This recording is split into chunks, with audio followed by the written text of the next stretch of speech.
Hey, this is Kristen Feliciano with Feliciano and Friends. I have Mr. Nathaniel La Fera. It's La Fera, close enough. On the podcast today, he is a business owner. He has La Fera Micro Bakery and La Fera Salon and Extension bar. Extension bar, and we'll get started. So just give me a little background. Tell me a little bit about who you are.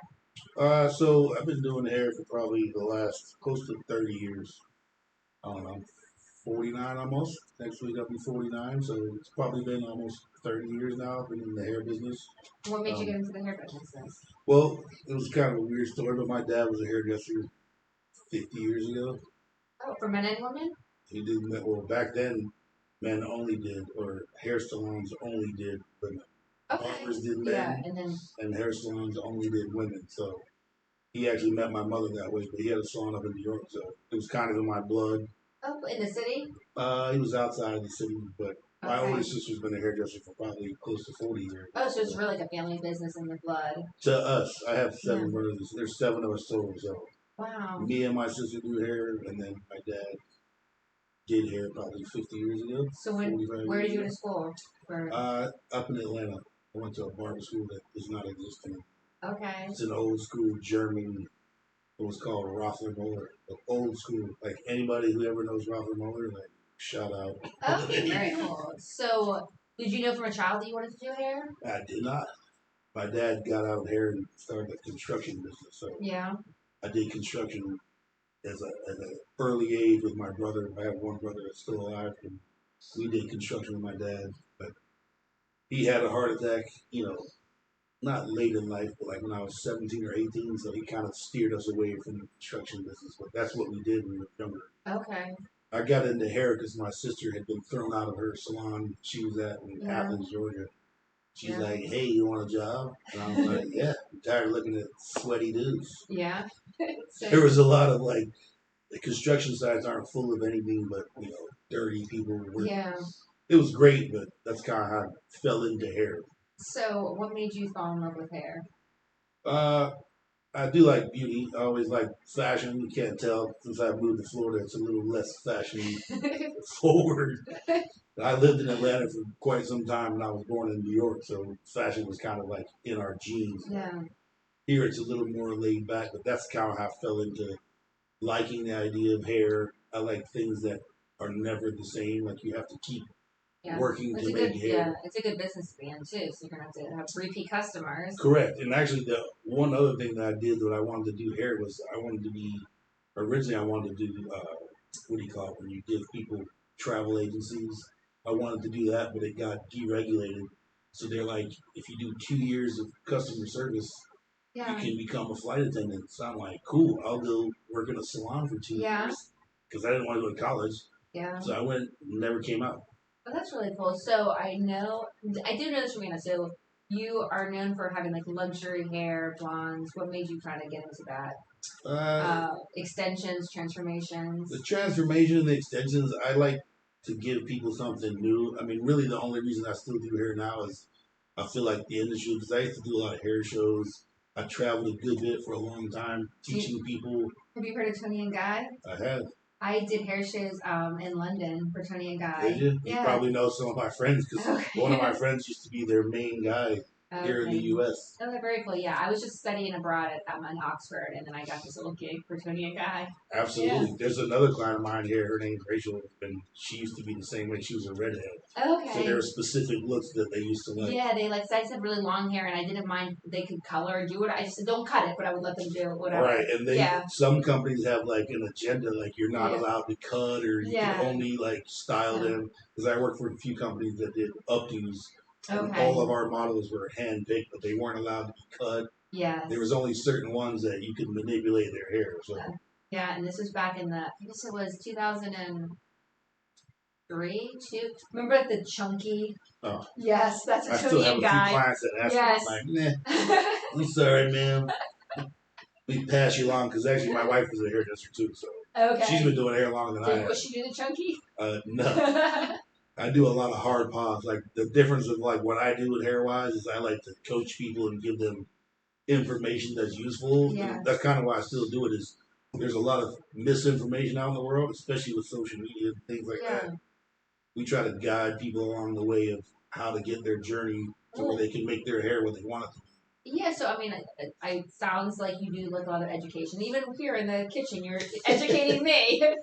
Well, that's kind of what's left. Like my mentors when I was younger, like in the old days. I mean, I'm not that old, but like when I had to do hair, like it was like if you wanted what they had, information wise, they would make you earn it. Like you had to like bring them coffee or stay a little late, come a little early, like do all the things that make you get the information that they had. They wouldn't just automatically give it to you. Yes. That's kind of where the world is now. It's, instant gratification. No, it is very.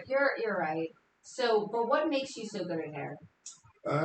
Probably attention to detail, and I try to teach all of my clients, men, women, doesn't make a difference, how to make their best foot forward. Like most people come in with, let's say a picture that they want, that they're looking for. Like my job is to show them just like a fashion person would do, like clothing wise, like you're this height, your face shape is this. You have to kind of guide them along. Very similar to a doctor. You go to a doctor, you do something similar. Analyze, prescribe, treat. Yeah, and you have the same approach. Yes, and I kind of I do a little bit similar to you as far as like body transformations, and I do a lot of Botox fillers. I'm similar as far as face and look and like correct. Yeah, aesthetics. Because most people show up and they just say, "Hey, I see this picture. This is what I want." Yes, and not always the greatest idea for if you're tall and you want hair to your waist. It's not very flattering aesthetically if you're not looking at the shape of your body. So do you tell people that, or are you the type who will say no? We're not most people who know me, that's probably honesty is never a hard thing for me. Sometimes most people don't like that. For the most part, people aren't really open for honesty because it's not really given to people. It's more of a yes man. It's like if I came to your establishment and I said, make me lose 50 pounds. And I don't want any I want a shortcut. They don't want to go through. Yeah, I would say though, but I mean, you don't know me that well, but I'm honest with people, and I will when it comes to like what I can and can't do to help you. Yeah. There's not a G in front of my name. I try to give them realistic expectations, exactly. and people deserve that. There's a lot of people in this world, especially in my industry. We call it stealing money because they're I'm sitting here having a podcast with you right now, but that doesn't make me a podcaster. But that's kind of how people are. They sit in a room with someone, they think that gives them information quickly. No, what I can relate to as far as we have people at Izzy's is they come in and honestly, Botox fillers can only do so much. There's a lot of things that you need plastic surgery for. The knife, honey. Yes. The knife. And also, I have to tell a lot of people, especially like older people, like what you're wanting is that's like a mini facelift. And that's part of the problem is there's not enough honesty. Yeah. There's yes people, yes men, yes women. Yeah, you have to be able to tell people no, or you should try a different direction. Or that may not be the best look for you.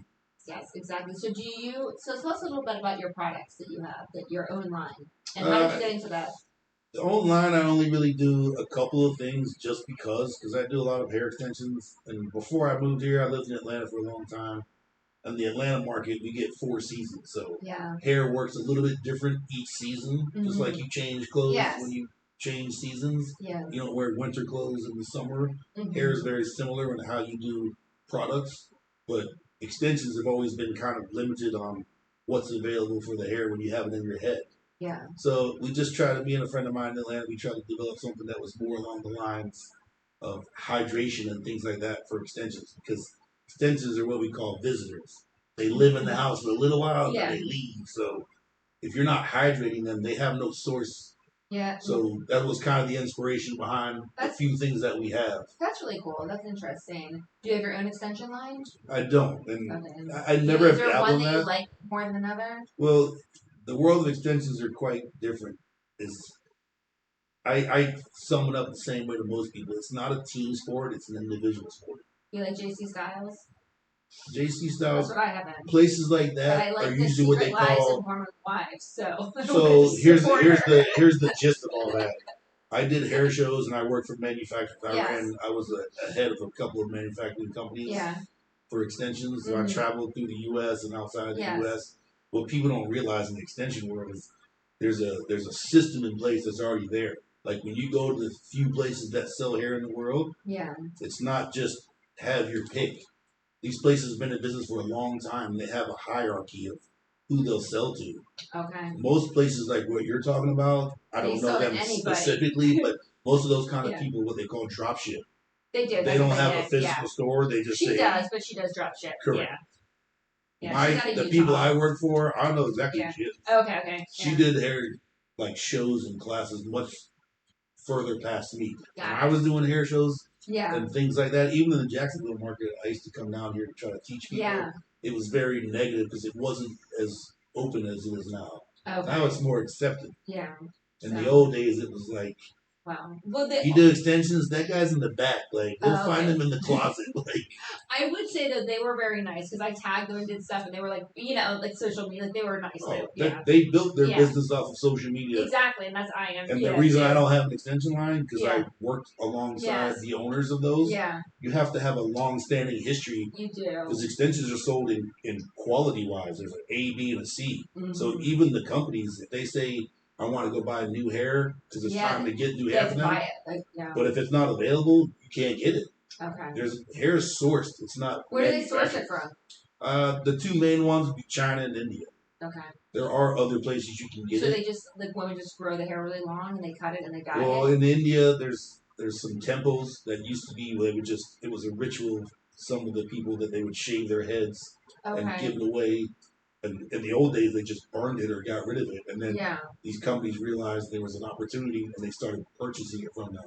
So who are they purchasing from? The temples? The temples. And then China, you got people like, I worked for a company like we would pay, or not we, but the company would pay women to grow their hair out. Like that was their job for the year. Trim their hair off into a ponytail. I mean, it's not complex, but it is a system. Yeah. It's just not like some lady's like, hey, Nathaniel has a hair extension line. There's not that much hair in the world. Yeah. You got to have a hair that long, even though it's yours or not yours, to source that. And there's not that. That's why China and India are typically targeted. Okay. Heavy population. How much do they pay the women? They never gave us logistics, but, in those worlds, they, Not much. Correct. Yeah. It was enough to be a job, but that's kind of how those worlds work. It's not as glamorous as it seems when you see the companies. Because you would ask me, like, what companies I use. It's not really company-based, it's hair-based. Because if your hair is curly and Izzy's hair is straight, you can't use the same brand if they don't make texture. Because some companies make texture, others don't. Okay. So it's very detailed to the human in front of you, not a brand. It's not like hair products where it's brand loyal. Mm-hmm. You have to be more conscious of that makes sense. Like client in front of you. That's really interesting. Because I'm curly, you're straight, so we can't wear the same hair. Yeah, I don't think about it that much. That's really interesting. Well, most people don't, including hairdressers. So what do you like the best with the extensions? Tape-ins, sew-ins, glue? So I won't correct you hard, but okay, no, please correct me. Educate me. I don't know. Is never. That's like a bad word in our world. Glue, because glue is what you make little toys and adhesive, like when you're making projects with your children. Adhesive. I apologize. So they make a medical grade adhesive, but there is no brand or style that's the best. What you're looking for is, like I said, it's an individual sport. Okay. I don't know what that dress is like because I'm not wearing it. So I would suggest it based on your wants and your needs, and then the texture of your hair.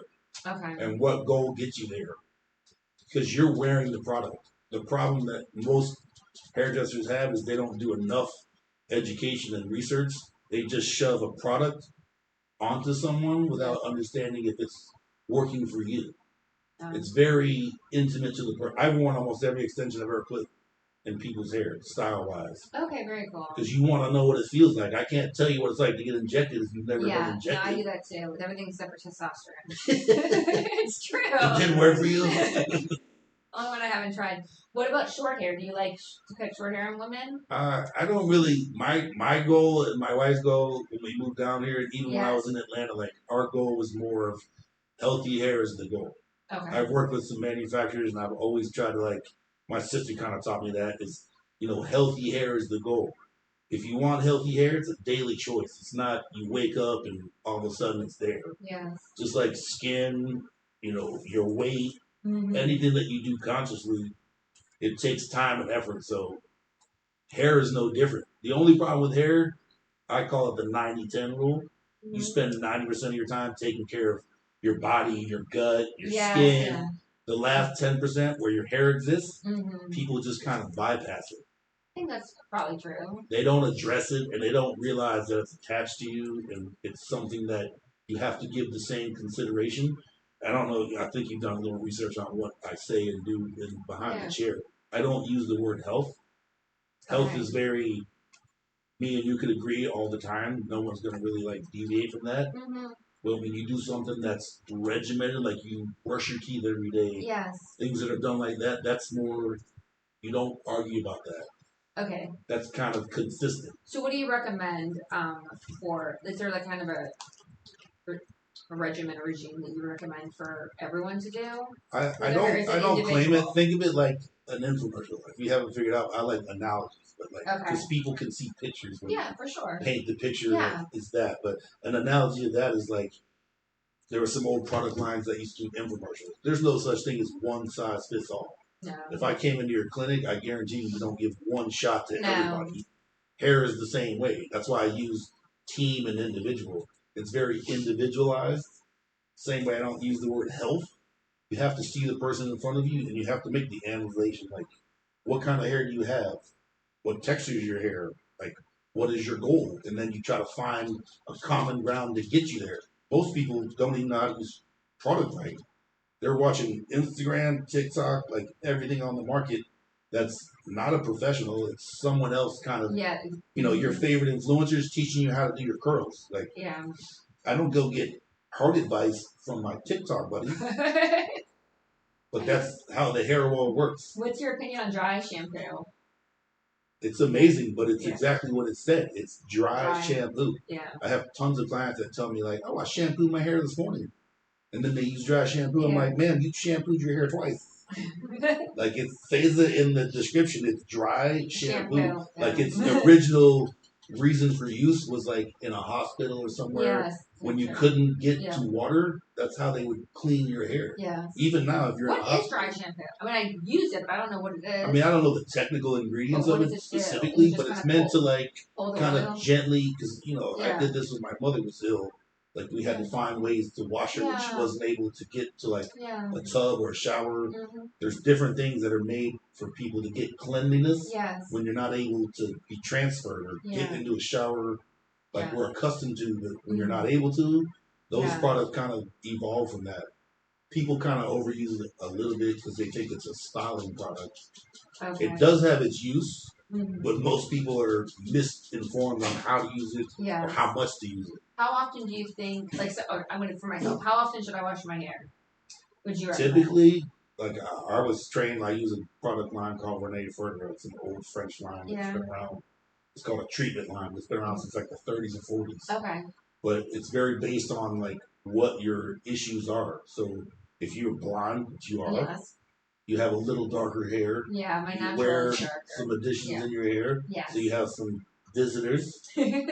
So typically you take that. You don't ever want to wash anything on a consistent basis. Even me with curly hair. I don't wash it consistently, so you don't have to worry about that. That's okay. But what you have to do consistently is your visitors are not your own. So you have to treat them almost like a visitor. Correct, like a separation of hair. Because your hair is different than your visitors. I don't. So when they took that hair, it's sourced from whatever the person's name that was the donor. Yeah. They had to put it through a whole process to get it to you. It's not your own, so you have to treat it a little different. It doesn't have the ability to get hydrated on its own. It can't go out into salt and some of the elements that you see out because it will get affected different than your own. Okay. I would guess. I don't know. And analyze you too hard, but like probably have fine hair. I do. They always say every hairdresser, I have super fine hair, but they're surprised how much I have of it. That's what they always say. So fine, you got so much. Yes. Correct. So density is one thing. Texture is another. Your texture is how much or the type of hair you have. Yes. You have super fine hair. Density is how much super fine hair you have. So they're not the same. So you would be treated somewhat different to that. So to your question, if you're oil, it depends on what you have. That's why you have to do the analyzation. Like if you're heavily oily, I'm what they call combo. I'm oily. I have Italian blood. So all this is oily. All this is dry. So I'm combo. Yeah. So I would have to do something specific for my oiliness, maybe every 2 to 3 days. Okay. If you have extensions, that's part of the joy of wearing extensions. You don't have to wash as much. I know, that's why I love extensions, and I feel like for myself, I'm so busy. I feel like having long extensions is the easiest hairstyle because I just. It is, but here's my rule of thumb, and I see it all the time because it's so popular now. All these women, and I won't exclude because men wear extensions too, and toppers and pieces. Yeah. But most people, aesthetically wise, they don't wear what's conducive to their body type. That might be true. You understand this because you do injections and stuff to help you with weight loss. But think about a body type that's, like I'm a bulkier person. There's thinner people. Everybody has different body types. But when you give someone who's long and thin all this extra hair, it counterbalances your symmetry. Like I wouldn't give you a long, flat, uncut dress because it would make your long body look longer. You're trying to make symmetry flow. Hair extensions are supposed to be add-ons, additions. They're supposed to elevate and take your figure and accentuate it, not take it away. The longer something gets, the more it pulls down. Perfect example. People get facelifts, boob jobs, butt lifts. That's going up, right? Yes. If you get hair going down, you're doing two opposite things. So when you have the hair going down, how does it change the body? Well, it takes your symmetry and washes it out. Think about it in clothing. Okay, that makes sense. I tell women all the time, no woman I've ever met buys maybes. Yeah. When they go to the store, if it's a maybe, it's either going back, or you're going to take it like, this is not. My wife is the worst. Like she can't buy clothes because it's always like, well, maybe, and then maybe never happens. Product and hair lengths are the same way. You want what makes you look the best. Yes. Same with makeup. Same with clothing. Like if you're broad shoulders, you're trying to look symmetrical. You're not trying to look broader. Yeah. Extensions are supposed to do the same thing. They're supposed to accentuate. They're thousands of years old. Yeah. Cleopatra wore extensions. Did she? She's probably, if I'm not correct, she's the first recorded extension. But it's been around for thousands of years. Nothing new. Yeah. Well, I think that, because I'm 43, I think that as we get older, too, I think that, having extensions makes, at least my opinion, I think it makes you look more youthful. Dependent, but here's the problem. Yeah, you're right. No one on this earth gets out without an exit. No, we're all guaranteed that. But the problem with that is, as you take, I'll just use you if you don't mind. Yeah, you're 43. Yes. I'm 48, about to be 49. When's your birthday? Monday. Oh, we're both Tauruses. Happy early birthday. Thank you. I said a birthday. Oh, did you? Yeah, Thursday. Oh, nice. Yeah. Tauruses. Yes. The hard heads of the bunch. Yes, but we're loyal. Yeah. So, I forgot what I was just saying. I was asking about age and length. Oh, the age. So, if you're 43, when you were 33, everything was different. Even when you were 42. The body ages as you go. You have to be constantly evolving with it. And when you elongate something like that, the rest of the body is trying to drop. Okay. Because that's why people work out. They do all these things to keep things lifted. That probably keeps people in business around this time. Yeah, exactly. But the point being, as things are dropping, you got to have things that give you back bounce and length. And that's the biggest problem I find when I scroll and I see people, or even in the market. Everybody does whatever they want, and you see people with all this extended hair that's taking away from their natural features because it's beyond the pale of help. It's like help and then some. I agree. Does that make sense? Yes. It's like giving you a dress that's good, and it's like, oh, it's a little too long. Yeah, I know. I feel like I thought about cutting mine, but they're so expensive. I need to cut it. Well, listen, gold is outrageous right now. Yeah. If you're not gold is less expensive than human hair because human hair is not just like gold and diamonds. Yeah. It's not manufactured. Yeah, it's sourced. finite. Yeah, sourced. I gotta take your hair to sell to Izzy. Yeah. I gotta take Izzy's hair to sell to you. It's not a manufactured item. So it goes just like gold does based on supply and demand. Yeah. The more companies, the more people that get it, the more popular it becomes, the higher the ticket will go because it's scarcity. I'm surprised they haven't been able to figure out a synthetic hair. They make them. They have an amazing synthetic. I used to work for a company, a European company by mom, and they were way ahead of their time. They were a fashion house, but they had this secondary company that was into like what do you call it, hair piece, all these things that are popular now, but I was selling them 15 years ago, 20 years ago, like synthetic ponytails and fringes, the falls that you see. It's not called a halo, that's a company. Okay. A halo is a name. A fall is what the actual technical term of those pieces that have the little string that sit underneath. Yeah, no, I'm familiar with. Yeah, that's called a halo. My dad sold those in the '60s and stuff. Like, wow, they've been around called a fall. They've been around for a long time. Oh, that's cool. What do you think about wigs? You do that too? I do it. I used to do a lot of custom wigs. I had a good friend of mine that was up in Huntsville. She goes around the U.S. teaching wig classes. But I used to make a lot more wigs, but I never was able to get the location I needed to have the ability to, because you need to have space in the building. But wigs are an amazing option. Hair extensions as a whole, that's why you need a professional, because you have to be analyzed to figure out what suits you. Yeah. What suits you doesn't suit the next person. Even if it was your spouse or if you had 5 children that were girls. Yes. Your needs are all going to be separate from each other. So that's why they make so many different techniques. Yeah. It's not one technique fits into everybody. You really need to like analyze and see what their ability is, because there's 2 things that solve your issue: lifestyle and your texture. Okay. This is so cool. I don't know. You're active, I'm assuming, correct? Yeah. Or you just naturally like, you active as a lifestyle? Oh yeah, for sure. Yeah, super active. So what I would pick for you would be different than, let's say you were like beach yoga and I'm super active. So if you were a librarian and the same person, like your twin was a librarian, we would pick separate things to solve the same issue, because she would be less active than you. Okay. Certain techniques work for people that are active and on the go. Yeah. They have limited time. Okay. But the person who's sitting there and just super quiet and reads books all day, she can go way longer than someone like me. Right. Yeah. Flipping upside down. That's you're on the problematic side of both. You're the one that ends up like something fell out. Right? Yeah, 100%. Yeah, I'm always my girl. The sand blew in my hair. And I'm always having it's falling out. That's all, because the 2 parts of extensions are just color or anything that has to do with hair in general, is you have to have a partnership.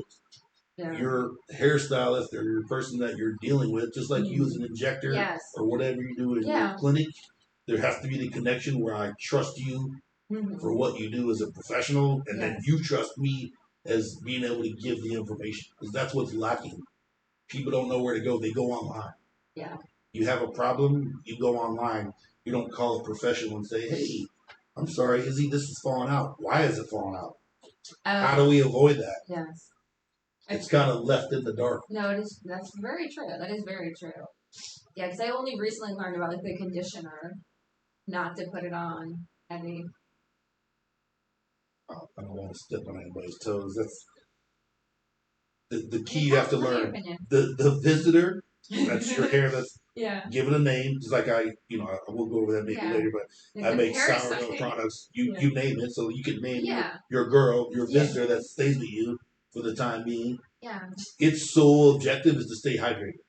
Okay. It's like skin. No one stops a beautiful woman or man with dry skin and says, "Oh my God, amazing, so dry." Yeah. You stop people that are hydrated. Yeah. And hair is no different. When it's not yours, your sole objective is to hydrate it consistently, because its donor is so far away from you. Yeah. You have to be the next person up to help it. That makes sense. You can't do that if you're treating it, which most people, again, in the hairstyling world, no one's been taught enough. They learn extensions in a 2-hour class. Mm-hmm. I'm pretty sure you didn't learn injections in a day visit. No. So some things have to be learned and repeated, because part of extensions is, even when I was with my mentors, I had to spend a lot of time with them. Okay. They couldn't just say, hey, do X, because every person coming in is different. So you do all different types of hair extensions? Or I do. Okay, so that's interesting. Even the wall, like I have a little hair wall in my shop. Yes. Because you want the interaction, you want the conversation, you want the talking. You don't want to show up and just say, hey, this is what I want. Because you're a consumer. You should know better. You can be educated, but you're limited in your education. Yeah, you need the professional to step in and say, hey, well, this testosterone might not work for you. Right. So And then it says you have worked with high-end clients, right? I have. Yeah, celebrity clients. Is that different? Did it change? Do you do a different approach when people I mean, I have a deep voice and I'm pretty out in the front, so I don't really. I have some friends that do a lot of celebrity clients that have a little different approach than I do. Yeah. I'm pretty much the same, whether they're a celebrity or not. I mean, it doesn't really matter to me. My goal is always the same: teach the person in front of me that probably doesn't know what's best for them. Now, is it receptive? Sometimes not, because they're a different caliber. Yeah. But the goal is always the same: give them something leaving that they didn't have. Like, teach them something leaving out of there. Like today, like hopefully you learn something about your own hair that when you leave, you're better than when you started. Yeah. What have you have a celebrity you could talk about? Is it a good celebrity? I mean, it just depends. Like, I don't really tell people's names. No, I get it. No, I understand. People are weird about that just in I general. understand. But I mean, it's pretty broad. Like, my sister's in the electronics world, so I've been around DJs a ton. Like, I've done anything from DJs to actresses, different types of things. Some people are divas, some people aren't. Yeah. For the most part, behind the doors, closed doors, people are pretty relaxed. Yeah, that's what I mean. Especially like when you have some education and you're not just, like I said, being a yes man. Like, you're trying to give them something. Yeah. Some people, like one of my family members, when she goes and gets her hair done, she likes silence. She asks her client, like her stylist, like, "Hey, can we just sit here?" That's how I with my masseuse, but when my hairdresser, poor thing, she just hears like a monologue. So in my world, it's not as much of that for me because I do a lot of talking. Yes. I really don't talk a lot, but once I get you understanding as a client what's best for you, yes, I usually will talk less because my goal is to teach you to be better at your own hair. Yeah. Then you're more vibrant. You step a little different than when you don't. Have you? So, like, how does it make you feel when someone has like a big transformation? I mean, I don't get emotional with people sometimes. But, especially with extensions, because extensions are exactly what they sound like. They extend something that doesn't exist. Yes. No one's God, but if you came in this world with super fine hair, I do have a way to transform you. I used to do the opera. I used to help in Atlanta when we did the Atlanta Opera. We would do these people. Cool. They would come in as like a librarian. Yeah. And they would do this opera that was wigs to the floor. Oh wow. So they'd be like this geisha with big bright eyes. Yeah. And then they would leave like a little quiet librarian. So it's very broad in what you can say with makeup. You can transform someone from like a quiet little mouse into like a streetwalker. Yes. Easily. Or anywhere in between. But transformation gives you that. I always tell people the same thing with hair. Most people that get any kind of terrible diagnosis or something that's a little more terminal, most people, from my understanding and all the years I've done it, they don't ask how long they have to live. Their concern is their hair. Mm-hmm. So being able to give people back something that's been taken from them, whether it's something terminal or something's happened, like an accident, an eating disorder, anything. Mm-hmm. We do have that ability. That's why I try to be a little more intimate, and I tell people the word no a lot. Do you? If it doesn't... Give an example of a no you say. If you were my client and you walked in, this is no offense to you, obviously, your hair looks great. Yeah. I wouldn't suggest the length you have or maybe the density. I would try to give you what fits you best. Just like if I was dressing you for I saw you did the Met Gala. I was actually in New York when the Met Gala was going on. Oh, that was an AI thing. That wasn't. I know, but I saw that. I'm like, that's pretty cool. Because we watched the Met Gala with my sister, and I was like, oh, same idea. Like, you have to have people that tell you yes and no based on what's in front of you. Yeah. You can't just give yes to everybody. Mm-hmm. Same if I walked in and said, shoot me whatever way you want to make me lose for sure. 50 pounds. I do think that AI was my face, but the hair being a little shorter looks prettier. 100%. But yeah. Think about what happens. But then I'm like, oh, I spent so much money. I need to cut my money. Well, that's just education. Yeah, so. I have clients all the time that so I saw, so that meant what's just like a couple there. I'm like, oh, it looks prettier. But then I'm like, oh, I don't know if I want to cut. Well, that's the shift of think of the word like you would do when you dress yourself. Yeah. It's the symmetry of it as opposed to the want. Because there's two types of ways you get hair: wants and needs. Yeah. need is what you're talking about with transformation. Someone comes in, they've had a life event. Let's say I had a friend of mine, funny enough, crazy story. Yeah. The girl, and I don't even know if you saw the story, but probably a month or two ago, she was in Savannah and the guy walked up behind her and poured acid over her. She lost like half of her. It made the national news. It was like a freak, what they call it, something just no rhyme or reason. They still haven't caught the guy. But so, perfect example. Crazy. Like half of her hair is gone now. She got 60% burns over her body. Awesome. She was leaving like a church Wednesday night thing, and the dude just walked up, poured acid over her, and then disappeared. Bizarre. Perfect example. That's something that you don't expect to happen, but now you can make something to make them feel a little bit easier about their situation. That's for me why, even in the beginning, when I did extensions, it was more about that as opposed to vanity. Yeah. Vanity is only one part of it. Perfect example of that is if you look and scroll the internet, 95% of what you see about extensions is length. Yes. Length is like 1% of what you can do with extensions. What are the other things? There's a ton of things.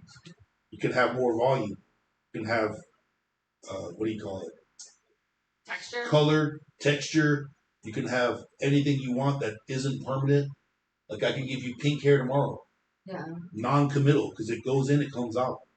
Yes. I can give you, if someone gave you a bad haircut, I can fill in the gap.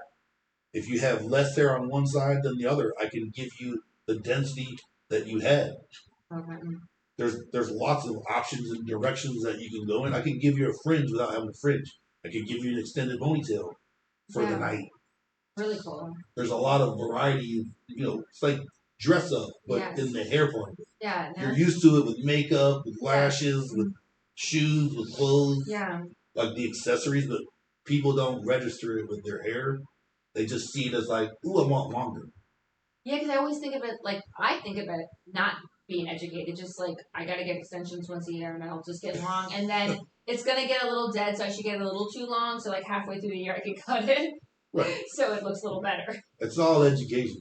The more you know, the more variety you come up with. Because in the old days, like I said about Cleopatra, and even throughout the years, the books, like there's a guy I know, he was so smart, like any hairstyle you would show him, and like throughout the last couple of thousand years, he could pinpoint the era it was from just by the look. Wow, that's there's really a book, cool. I might quote it wrong, but it was like so many thousand years of hair, and like every era has like a look. Like the 60s look a certain way. Yes. The 70s was like hippie. The 80s was. What was the 90s? Grunge. I was born in the 70s, so I should have been born earlier because I like the 70s. But if you go back in time the same way, like the British culture, you had powdered wigs. Mm-hmm. Like before that, like they use adornments like gold and silver. It's always represented something with hair, as opposed to just the idea of vanity. Like it would tell you if you were important in society or less important. If your wig was like beat down, like you were the poor kid. No, for sure. So that's kind of the idea of how cool it is, but it's so shoeboxed. It's like we only see one style of how it's like me giving you one dress to wear. It's like that's it. Sorry, green it is. So you're here in Jacksonville Beach, and what is the vibe? I mean, I'm here too, but what do you think is kind of unique about Jacksonville Beach, and how is the local and community influence energy and identity that you have in your salon? And how long have you been here in Jax Beach? We moved here 2000, I think the end of 2018. Okay, so you've been here 2019. 8 years? 7 or 8 years, I think. Yeah. I moved here when my son was about to start first grade. Okay. He was out of like kindergarten. Yeah. And he was transitioning, so it was a good time for us to move from that long a distance. The vibe, I don't know. I don't get along that well with the vibe here because it's not. I used to go into bigger cities, so I was used to like. And I think beach vibe people are different too. I mean, look at my outfit. Yeah. If you saw me in Atlanta or any other city I lived in, none of this would ever be acceptable. I love the beach though. Except for my hat. Yeah. I don't dislike it. Yeah. It's not that I don't get along with it. I just try to give people what I know. Yes. Which is, more information and a broader, because I was able to study under people from a broad spectrum of cities, countries, like much broader than like, a small community. So my outlook on like hair and fashion and yeah, different things is different. So I don't down it. It's just I still trying to adapt to the look, like cut off jean shorts and like a raggedy t-shirt still and flip flops. And I wear flip flops all the time. Yeah. I have foot issues, so I don't down it, but it's hard to get from a fashion. Like I was just in New York for 10 days or 8 days. Yeah. I miss that, every person looks a little different, a little more unique. Yeah. The beach is a little more relaxed. Are most of the women coming to extensions and long hair? No. And most of the time, I get referrals for extensions, and most of the time, I try to be the mentor that suggests it, as opposed to people showing up and saying, "I want it. This is what I want," because that's that want person. Okay. Which is fine, but most of the time they've already come in with a closed mind because they think they know. Like if you're my client and you brought in 22 inches because you thought you had to have 22 inches, I'm going to work really hard, or I'm going to have to work really hard to undo that thought process. Yeah. It's easier for me to just give it to you and then try to work on the idea of why maybe that's not the best thing for you after the fact. Well, how many inches do you think I should have? 16? No. Now you're going to go home and look in the mirror like, what did he just say? I am at home. I'm about to go to the mirror. Damn him. Listen, if you had a different assets, it'd be different, but you have to see what's in front of you. Yeah. People don't look at what's in front of them. They see what the next person has. Yeah. Like, everybody's looking at the next guy down the street or the next girl down the street. They're not looking at themselves. Like, this is my assets. This is what's great. How do I accentuate that? Yeah. No, like I said, I think that sometimes the short of what happens is the reason I do it is economical because I end up having to cut it. So I'm afraid if I buy too short, then by the end of the year, it will be too short. Sure. And different techniques come in different lengths. And you don't have to go, they make, some of my companies I used to work with, they make like 26 inches now, 30 inches. Wow. I used to do the Bronner Brothers show, which is a big ethnic show in Atlanta. Okay. People walking with 36 inches, hitting the back of their knees. It gets extreme, but that's not, if you're doing a photo shoot, amazing. Yes. If you live at the beach and you don't have a lot of time, not so amazing. Yeah, no, I get that. You need it to work with your lifestyle. Yeah. What's the hardest part about staying creative in the beauty industry? And we're doing it for over 3 decades almost. The hardest part is kind of like what I've been saying is, getting across to people that I have their best interests in mind. Because a lot of times when I wouldn't say it's negative, but when you give someone a different idea, like we're having a conversation, and I'm using you as an example because it's easy, you're here, and it makes sense because you had these conversations. Yeah. But people lose track of that. They think, this is what I want, give it to me. And I was never trained that way. Like, I'm a professional.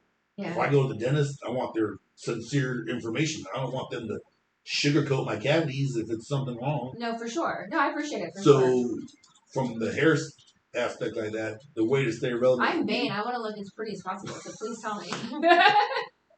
So, trying to do that for as long as I have, the world keeps evolving because now, in the old days, we used to have lookbooks. You opened it up and there was this. That's right, they used to. Yeah, you had to open up a calendar, here's all of our looks. Yeah, and you had to keep updating it. Every season was a new season, a new lookbook. I'd forgotten about that. So now it's okay, here's, Susie, who I don't know, who has a TikTok, I want what she has. I'm like, well, honey, you don't have what she has. So that's the difference between, in the beginning and then the end. But I think just like anything in life, if you had a good foundation, I had great teachers. Yeah. And I gave a lot of my time in the early years that I did hair. Yeah. I gave and sacrificed money for time, and people gave me information and poured into me good values of how hair works. Yeah. Because, the number one thing people complain about in a hair salon is my stylist didn't listen to me. Okay. Because you walk in and you're like, oh, they just did the same thing. We're going to do this, girl? Root touch-up? It's not hey, is everything okay? Anything you want to change? Giving them the opportunity to share with you. That still holds true almost 30 years later. My mentors, they've been doing hair for 60 years. They still follow the same rule book. One of my friends in Atlanta. Or is that a secret? No, it's not a secret. I mean, that was their key. They were freely sharing because you can't get what I got until you've done what I've done. So if I told you every secret I had, you still wouldn't necessarily take what I have because you have to go implement it. Right. So the key is this: is you always have to be able to ask people and conversate every single time they come in. Yeah.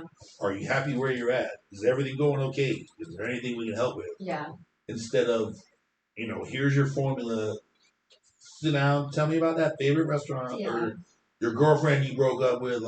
Yes. I always tell people you can give me the best advice about a restaurant, a boyfriend breakup, like a song you hate, like any gossip you want. They can't tell you one thing about their hair because that conversation it ends at the end of the treatment. It's like, oh, did you need anything? We're all done. Did you need any shampoo? Yeah. You're like, what? I was just talking about Jimmy that I hate. Damn that guy. So that's kind of 30 years of doing that. Even my dad did it. My dad was very attentive and, we're highly, sensitive. So, if I did your hair, I'm always curious. Do you like it? If you didn't, I'm like, oh my God, you sure she didn't like it? Yeah. Like, I still have that pause. That's kind of what makes me good or good at what I think I do because I still care about if I messed your hair up or not. No, that is even if you can't tell. Yeah. It's like you injecting someone around, like, is their arm going to stay on? Their right arm looks a little bigger. So, do you use social media or? I do. Okay. And how has that impacted your business? I think it's an amazing tool. When I traveled a lot for work, I used to always tell people, when you move business, like my business was specifically hairdressing, and there's other ones obviously as well, but our business does not travel. Yes. I moved here from Atlanta. I had to start from ground zero. Mm-hmm. I had 0 clients. My wife had 0 clients. Yes. So I can't be everywhere. So when I moved here, it was like... That's hard, especially when you're later in your career. Any part of your career. Because I knew, because again, I had a good foundation. Yes. I had done outside sales, I tell you, walking through the door. Mm-hmm. Well, I was used to dealing with people, so it's just a matter of letting people know what you do, what your point of separation is. And ours is, trying to teach people how to become better with their hair, have healthy hair. You'll never see someone with healthy hair that you're not like, oh my God, that's amazing. Yeah. That just doesn't happen. But no one's taught that. They're just taught, oh, get what you want. Yeah. So that's kind of like... So how did you build your clientele here? With the social media, I just use it as a tool. Okay. Like I met my friend Anna that was from Italy. And then she introduced me to the other Anna, Anna Cabana. Yes. So, you streamlined. I just reverse engineered. I would take like pictures because I was traveling at the time too. I was still traveling the United States and outside teaching for a manufacturer because I was like their head of education. So I was having to do multiple jobs. But social media allowed me to paint a picture even when I wasn't there. Yeah. And I always drilled home the same thing. And if you look at my posts, even though they're a little rare now, it's the same idea. Healthy hair, healthy blonde, healthy lifestyle, like all the things that key you in, like blonde specialist, extension, things that draw people in because most people are walking around self-medicating. Mm-hmm. Even they have a stylist, they're looking for answers that they're not getting. Yeah, that makes sense. Because they're having conversations that aren't about hair, they're about movies and shows and boyfriends and food, like everything but hair. It's like me coming to your store that you work at, the clinic, and hearing nothing but, your personal life instead of why I'm there. Exactly. That's why people they leave with no information about how to take care at home. That's very interesting. In the salon is one thing, the at-home care is just as important, but it's kind of the one that's left out. Not talked about as much. So, what is your one piece of advice that you would give to a young hairstylist that's trying to build a brand? Or, I always told people the same thing you asked about, like social media. Consistency is one thing, but you got to know what you do well. Like I don't try to do a lot of things well. I do a few things well. So, do you think it's good to have a niche? I do. Like I got into extensions when extensions were non-existent. Like nobody was doing them. Like my 2 main things when I started, not when I started doing hair, but when I started narrowing down like what I wanted to like draw back to me, like manifest back, men's hair and extensions. Okay. I did blondes, I did everything else, but I started with that because in those days nobody knew how to do men's hair. Yes. And now there's like this whole, new fad of like men, because it's been like left over, and then extensions the same way. I mean, all these salons that you see out here doing extensions. Yeah. When I was here doing outside sales, they were like, no thanks, all good. Like we got one person that does, whatever they learned in like some sweaty Betty shop and how to do something, and that was it. Yeah. Now everybody's an expert. Like instantly, I can go back a year and they're not an expert, and now they're teaching experts. Last year they were bagging groceries. This year they're an expert teaching you how to. So that's kind of. I think that's in a lot of industries, not just 100%. That's the downside of social media. Yeah, exactly. Everybody's an expert. I don't want to be an expert. My job is like the person in front of me. Yeah. Like you're the person in front of me right now. If you leave with better information, it's gonna get shorter. It's way too just a matter of like thinking about something that you didn't think about. The same way if I started picking your brain about, because I'm curious about things that you have, because I have some health issues and things like that your clinic probably would assist me with. I wouldn't want to go in there with a closed mind and the idea that I already know. What's the point of showing up? Yeah, no, for sure. I already know. What are you doing? You're just a barrier? I need you to give me your professional advice. No, that makes a lot of sense. And I mean, you've been teaching me about hair because I don't really know much at all. So. Well, it's not that you don't know it. It's just most people show up, like I said, to like either, verbal vomit what's going on for the day. Mm-hmm. I mean, even my old therapist, like, he used to teach me about cleansing the room.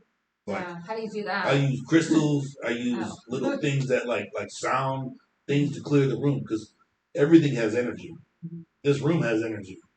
Good, bad, or indifferent, whether you like it or you don't. Like if Izzy came in a bad mood and she sits down with us, it's sitting in this room. You either choose to accept it or you try to deal with it and make it a better, right? Same idea. Like I'm a religious person. My name means gift of God. That's what Nathaniel means. So like if you're not religious, same idea. There's still energy. Yes. So I agree with that. It's just controlling your environment and making sure that you can help the next person moving forward how that looks. So I want to talk about the bakery, but for the hair, if someone is interested in coming to see you, do they book online? So I don't reach out. I typically, because me and my wife, there's only two of us. We have a 4-chair little studio right next to Whole Foods in Jax Beach. But we do separate because my wife works more of like, because we have a son who's 14 now. Yes. But she works more of like the mom schedule, where she's able to be home when he gets off the bus, things like that. So we do a lot more separation of how we book. I don't personally have online. I've tried it 2 or 3 times, and it's been a disaster. Yeah. Because I do extensions, and extensions are not like we're doing a podcast. All right, we got this amount of time. Like extensions can go a lot of different ways, and your hair might take a little longer than that. So every time I did it, it kind of bit me in the ass. So I kind of excluded that. So I do usually over the phone. Like they can email me, Salon La Fera at gmail.com. They'll text me. I mean, we're very intimate. Yeah, we're not looking to expand. Ever since I moved to Jacksonville, thank God I did. I've been downsizing. Okay. I mean, I worked in salons in Atlanta that had 400 people. Now we have 400, 2 of us. 400 people working there? Oh yeah. Holy smokes! Well, they had 6 locations. But even the one I worked in Buckhead, if you're familiar with Atlanta, Van Michael was amazing. Like they were some of my mentors as well. But my sisters worked there, but they had all these people to do that. And when I moved here, I wanted to condense. So we're not looking to be like slammed all the time. Like I have some health issues, so I try to navigate text messages, more personal and intimate. Yeah. I mean, my price point is not astronomical, but it's geared more toward people that are looking for something that's going to change the way they think and do, as opposed to go get a service. Yeah, that makes sense. That's good. Same with yours. I'm sure yours is. We all don't fit into the same, like, Dixie shoppers don't look like public shoppers.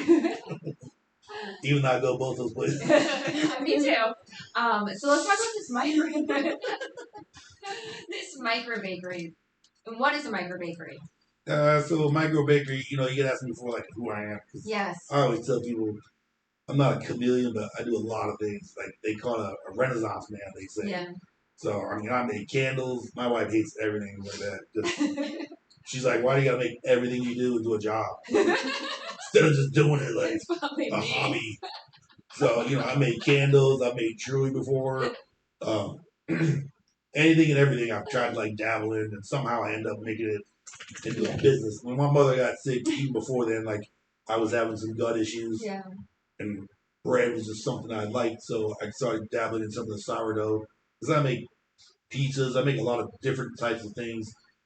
Micro bakery, in its technical term, just means it's a smaller, condensed version of a normal bakery. I do a lot of sourdough because I have gut issues. It tends to mend my gut issues from a health standpoint. So for the micro bakery, do you do it from the house? I do it. So micro bakery in the world of Florida, because every state is different, they call it the cottage law.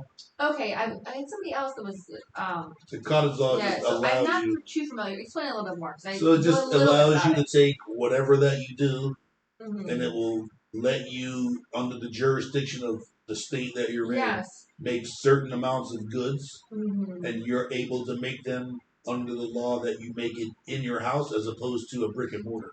Okay. A brick and mortar, you're under the rule of like health department, things like that. Yes. I mean, we still do our due diligence of how we're doing it. Yes. But like on my labels, it will have to say my home address, my name. Yes. Like I'm letting people know that it is prepared at a home, and every state has their idea of what qualifies and doesn't. Mm-hmm. But that, micro means I can do it the right way. I take a longer, like I make sourdough bread. Mm-hmm. And people come up, I do a market on Fridays at Palm Valley Outdoors. Okay, very cool. From 10 to 2, it's like the Friday Palm Valley market. I've heard about it, but I'm a lot of people don't know it because it's newer. Just recently they started, correct. Right? Okay, it's is it kind of like a farmer's market? It is a farmer's market. Okay. It's a little more intimate because it's smaller. It's at the restaurant. Okay, yeah, that's super cool. But the beauty of it is, like, you go there to shop. It's not as much crafts and arts. It's like, you go get eggs. You go get beef. Do they have other vendors there? 100%. Can I do my beach yoga on Saturday? Can I talk about beach yoga there on Fridays? Would they let me? You could do that. Like people, like can I have a little thing there that just says, "Hey, tomorrow." It's inexpensive. Like there's a guy there that does boat club. He just sets up a tent. Sorry. And I can give you the information. Yeah, just that'd be good for me to Fridays. You can do like just an exploration of getting like information or emails. Okay, yeah. You don't have to be vending necessarily. Okay. It's beneficial because every market's a little different. That market's more of like a go buy your groceries and support local for the week. Yes. Because in Europe that's how they do exactly it. For sure. So micro just means it takes a little longer. Like when I make bread, it takes me up to 3 days to make the loaf of bread from sourdough. Wow. A baker gets up every day and has a brick and mortar. They got to produce every day. Every single day. They're a little different than what we do. So you sell on Fridays. So when do you start baking? Tuesdays. Okay, what are all the things you offer? I have a very limited because again I have a salon, so and a family. My little thing I call is the midnight baker. So that's my little tag. I have a little icon because I make my own merch and whatever. Yeah, I love that. But that's why I do that because look, I work all day. And like last night, I went to bed at 3 a.m. Yeah. This dough prep is no joke, but you got to do it in implementation and when it's done. Yeah, so I don't know much about it. Tuesday is just kind of how it starts. It ends tonight. Like tonight when I leave here, I'll go home and I'll bake all night because I have to make You're gonna be there bread. Tomorrow morning, I make right? English muffins. Oh, this is so Everything's cool. sourdough, but I make sourdough muffins, sourdough bread, sourdough chocolate chip cookies. That's so cool. Tomorrow because I'm trying to do. I didn't do anything for Mother's Day because it was my mom's first Mother's Day fast. Sure. So I did like some of the stuff she would like. I made s'mores cookies. Yeah. But they're all based in the sourdough, so it helps the body digest and be a little more palatable. I don't claim to be a doctor. I'm a hairdresser. Yeah. But I do it the right way. I mill my own flour. Like I have grain I mill down in the flour, so it makes everything better. But the price point deflects there. Like it makes sense. Yeah. Like if it took me 3 days, I tell people to come up to me like $16. I'm like, yeah, dude, the sandwich took 30 seconds to make. Mine took 3 days. So it's just, better gut. If you want a nicer dress, you go to a nicer store. Yeah, no, I can understand that. But the market, there's a lot of cool people there. It's a good community. No, I have to check it out. It's a deflection for me because I needed, I've been doing hair for a long time. It was almost like a Friday checkout, and I can look at the water. It's one of the most amazing markets. I've been around the world. There's not very many markets that are on the intercoastal. That's super cool. Because my tent faces the intercoastal, so you can see dolphins, manatees going by. Oh, I love that. Yeah, I love giant boats. I'm like, ooh, my future home. It's really close to here. Yeah, yeah, I love it. They do a good job, and like I said, it's very it's organic. It's meant for like the consumer that wants goods for the week, as opposed to like I'm not going looking for arts and crafts are amazing. I do buy a lot of cool stuff. There's a couple of florists that go there that are amazing. Yeah. I mean, I haven't seen flowers like that in a long time. So there are certain things that sit in that category. But and it's every single Friday? Every Friday. It ties into what I do because I get to meet them. They find out I do hair, but they don't believe. Then vice versa. When I do hair, I'm like, oh. Yeah. I sell bread too. They're like, what? Yeah. Because I do an online thing as well. But I never did farmers markets until my mom got really sick and I was trying to get like a deflection for my dad to kind of hang out because he lives right around the corner. Okay. I only used to do it online because I would just have like a Tuesday drop. And then you can order everything online. Yeah. And then Friday you pick it up at my shop. Oh, that's cool. Just an outlet, just like podcasting. Yeah, right. So no, I love that. Subscribe and like. Yeah, I don't honestly the podcast. I don't try. I mean, I'll say subscribe and like, but I really do it.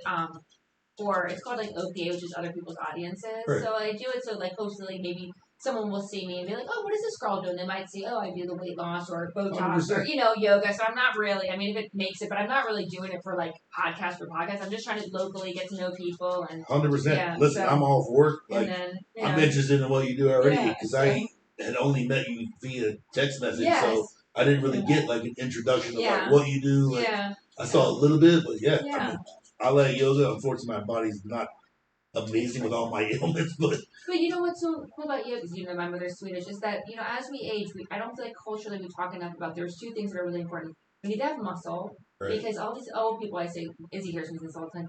You're about people fall and break their head. You hear brittle bones. I haven't heard that.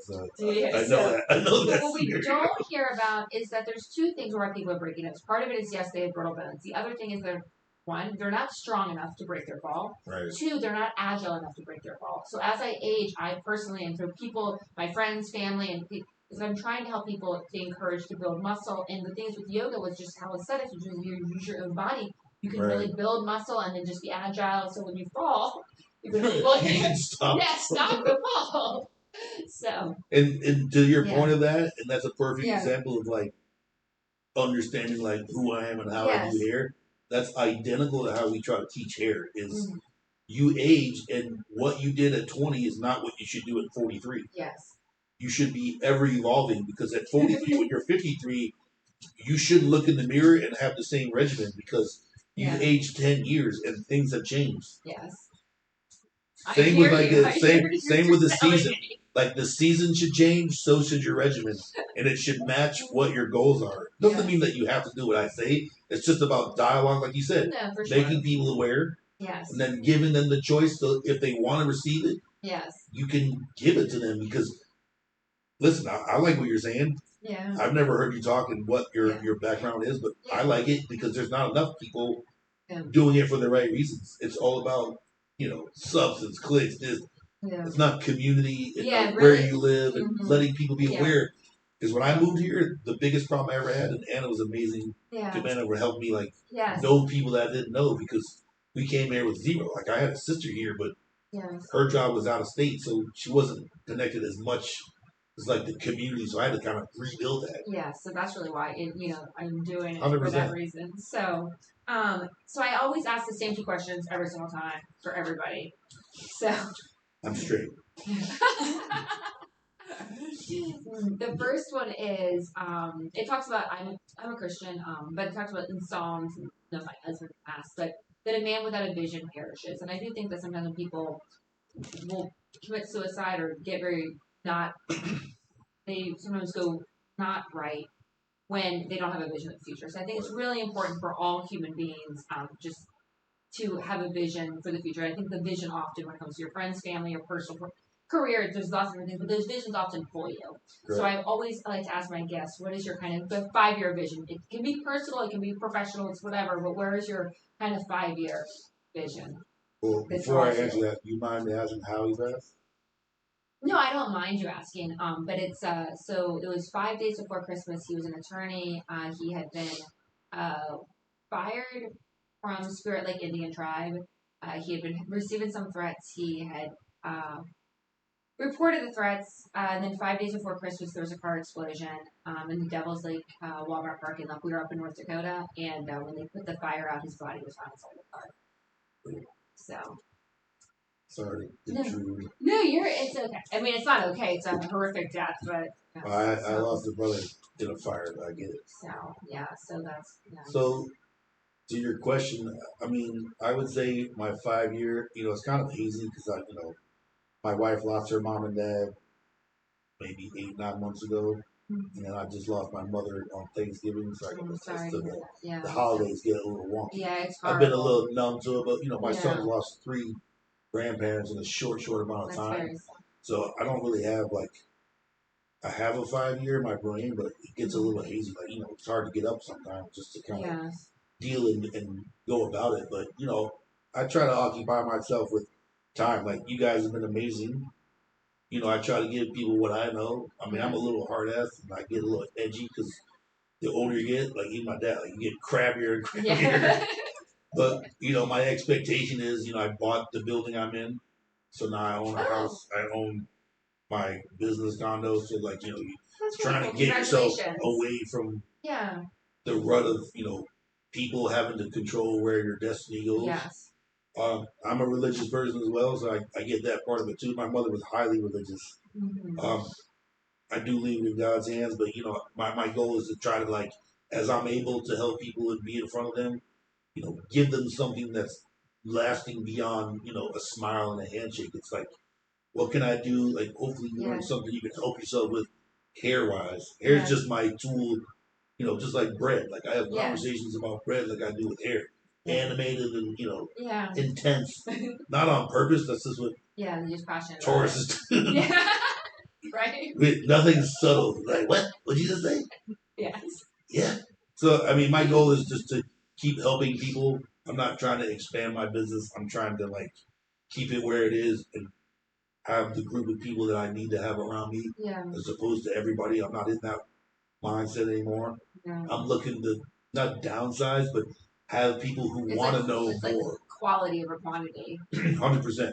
And it's not even about the price. It's just about, are you here? And I read something the other day where the guy said, be careful of people who lost a parent or a sibling or someone because you look different. You get through the BS of people much quicker and down to you want to be around good energy. Yes. People that are helpful that give you value as opposed to depleting you every day and day-to-day nonsense. Yeah. That's kind of where I'm at now. That's why I don't know if I've given a correct answer of where I'm at 5 years, but that's kind of the rut of death is for all of us, but understanding that. No, it does make, I think, and that's what probably why I asked the kind of question, and I always preface it by talking about death, and it's probably people aren't, it sounds like, because of things you've gone through, you could relate to it, but I sometimes think people are a little bit taken back, but I do 100%. Think about those things a lot. So, and then the final question that I have is there a quote or saying that you live by, or you don't have to live by it, is there something that you really like you want to share? I would go a quote. When my mother passed, we had to do a little service. We just did a service on the 2nd of May. But, my dad got up. My dad's super quiet, doesn't speak a lot. I don't really speak a lot, but you give me a conversation and something to talk about, I can talk forever. But, the gist of his conversations is kind of like how I try to live my life is be kind to everyone around you. Take time to listen to what they have to say, take the extra effort to be, and this is not something I do very easily, but, be soft, and to add to what he was trying to say is everybody is in a state of some kind of, not even mourning, but everybody's going through something. Yes. Everybody's suffering. Mm-hmm. So it's not really a quote, it's more of a mindset. My dad has always been above and beyond, super gracious. So, I just try to mimic that. My mother the same way. She never had a negative something to say about anyone she ever met. Wow. She was 85. She spent her whole life giving freely to everyone. We lived in a house of 7 children, 2 adults, and we always were bringing people in, giving, and that's what my dad kind of said was, be a giver. Yes. This world is a lot of taking. I just been talking to you. There's I don't know if it's a quote or something, but it says that everybody wants a village, but nobody wants to be a villager. And like what you're explaining, it certainly sounds like you're like a villager. Well, I just, I have to hear it because I get sour and bitter from many different things in life, including going to work. Yes. Just from, you deal with the general public, but again, energy is everywhere. Yes. So if someone's in a bad mood, you got to find ways to deal with it. And I have to keep reminding myself, like I'm still pretty numb to my mom passing, but at some point it will settle in and kind of like sink in. But that's kind of the broader part is like, you have the choice to be nicer. Like my dad was saying when he was talking to you got to stop. Like life is super short and super fragile. So being kind, taking time, even though whatever this does or it doesn't do, like you gave me information, I gave you information. Yeah, for sure. We're better people leaving than we came. And that's kind of his message is be gentle, slow down, let people be who they are. We're all suffering. Yes. Your red light that you can't get through to get to wherever the hell you're going that nobody cares about. Great. Slow it down, e-bikers. They hate you all. But that's really the message. It's not a quote. It's just it's a good message. Be kind, be gentle, and understand that everybody's suffering. And be a giver. Give more than you receive, and life will have a way of working out to your benefit. No, that's really good. The other thing when you're talking about the suffering, it's like, because I don't live by quotes, but there's a lot of quotes, but you can tell like when people have gone, like when they've gone through that, because you're talking about suffering, and there's a quote that says, those who have not suffered much think that it's rarely felt. Right. So people like us that have suffered, we know that it's felt a lot. So. Well, and that, at the end of the day, when the lights go down, I've had to spend a few times, not to my liking, of watching people, transition over, however you believe. There's very few people that talk about, or no one, to my knowledge, that's talking about work or, what your hair look like, how many clips you got. Like, life gets real when the end is coming. So why wait? Like, why wait to be better or do better? Even in my world with hair, it's like, why wait to be non-accepted? Like, I try to freely give information. Yes. Not because I think I'm smart, because I believe everybody should have the chance to get good information. No, for sure. What you do with it, totally on you. It was really, you're very interesting in person. So it was been a blessing. The nicest thing someone said. So, well, thank you so much. And then we'll make sure that we tag and make sure that people can go to the micro bakery. And then I was already thinking about it. I won't be able to go this Friday or next, but the last Friday in May. I'd like to go. I go certain days I don't go, but so it's a great outlet, especially if you had never seen it before. Yeah, no, I'm excited. So, well, thank you so much, and thanks y'all for watching Feliciana and Friends.